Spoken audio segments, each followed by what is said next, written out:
پرانے وقتوں کی بات ہے، کسی ملک کا بادشاہ بہت ظالم تھا۔ وہ غریبوں کا مال ہڑپ کر جاتا تھا۔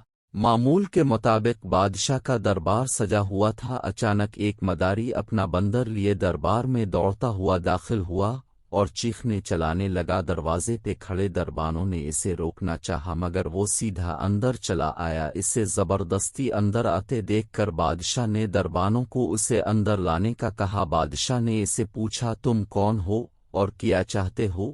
وہ کہنے لگا، میں آپ کے بھائی کا مالک ہوں۔ کیا مطلب؟ بادشاہ نے ماتھے پر بل چڑھاتی ہوئے غصے سے کہا۔ مداری پورے اعتماد کے ساتھ بولا، میں اس بندر کا مالک ہوں اور یہ بندر آپ کا بھائی ہے اور آپ کی بادشاہت اور دھن دولت میں آپ کا برابر کا حصے دار ہے۔ اس کا کہنا تھا کہ پورے دربار میں ہلچل مچ گئی اور بادشاہ یک دم طیش میں آ کر یک دم کھڑا ہو گیا۔ کیا بکواس کر رہے ہو؟ یہ بندر اور میرا بھائی؟ مداری کہنے لگا، جی ہاں، اور بندر کے مالک کی حیثیت سے میں آپ کو قاضی کی عدالت میں لے کر جاؤں گا۔ اب میرے بندر کا حصہ ہڑپنا چاہتے ہیں، اسی لیے اسے بھائی ماننے سے انکاری ہے۔ پورے دربار میں چامگویاں ہونے لگیں، سب بادشاہ کو شک کی نظر سے دیکھنے لگے۔ بادشاہ گرجدار آواز میں بولا، یہ کون گستاخ ہے؟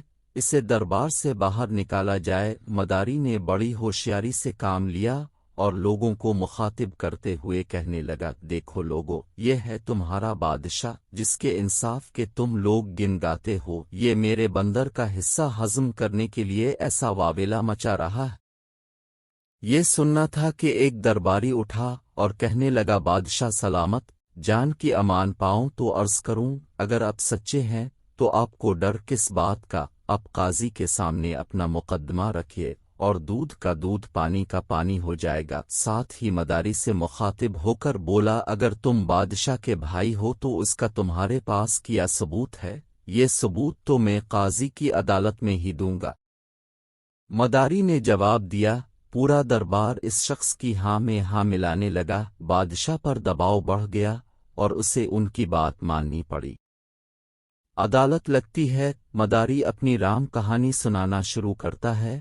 جناب والا میں ایک کسان تھا، اپنی تھوڑی سی زمین پر کاشت کیا کرتا تھا۔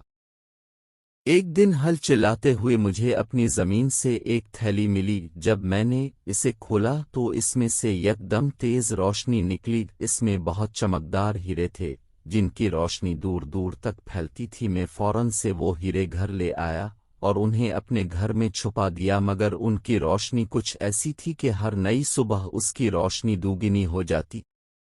میں چاہتا تھا کہ اس ہیروں کا کسی کو پتہ نہ چلے، مگر ان کی روشنی روز بروز بڑھتی چلی گئی۔ بلا آخر میرے گھر سے نکلنے والی تیز روشنی کی خبر پورے گاؤں میں پھیل گئی اور بات بادشاہ تک پہنچ گئی۔ بادشاہ نے مجھے دربار میں بلایا اور مجھ سے وہ ہیرے دیکھنے کی خواہش کا اظہار کیا۔ جب میں نے وہ ہیرے بادشاہ کو دکھائے، بادشاہ نے ہیرے اپنے قبضے میں کر لیے۔ میں کئی بار بادشاہ کے دربار میں وہ ہیرے لینے گیا، مگر ہمیشہ یہ کہہ کر نکال دیا جاتا کہ ان ہیروں پر بادشاہ اور بادشاہ کے خاندان کا حق ہے۔ تو اب تم کیا چاہتے ہو؟ قاضی نے مداری سے پوچھا۔ میرے بندر کو اس کا حصہ دیا جائے یا پھر میرے ہیرے واپس کیے جائیں؟ مداری نے جواب دیا۔ اب سب جان چکے تھے کہ بندر کا در حقیقت بادشاہ سے کوئی تعلق نہیں۔ انصاف کی تلاش میں مداری نے یہ چال چلی تھی، لہٰذا یہ تمام باتیں سننے کے بعد قاضی نے بندر کے حق میں فیصلہ دے دیا کہ یا تو بادشاہ مداری کے ہیرے لٹا دے یا اس کے برابر رقم ادا کرے۔ اب بادشاہ کو چاروں نہ چار مداری کو ڈھیر ساری رقم ادا کرنی پڑی۔ مداری رقم وصول کر کے اپنے بندر سمیت چلتا بنا۔ پورا دربار مداری کی عقل مندی پر اشش کرنے لگا۔